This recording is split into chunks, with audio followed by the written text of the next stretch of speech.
அத்தனை செல்வமும் உன்னிடத்தில் நான் பிச்சைக்கு செல்வது எவ்விடத்தில் வெறும் பாத்திரம் உள்ளது என்னிடத்தில் அதன் சூத்திரமோ அது உன்னிடத்தில்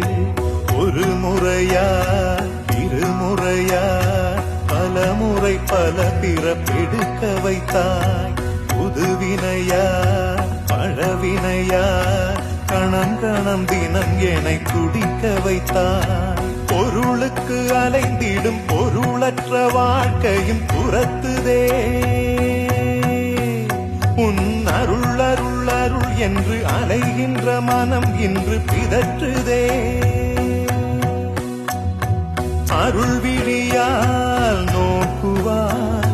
மலர்பதத்தால் தாங்குவாய் உன் திருக்கரம் என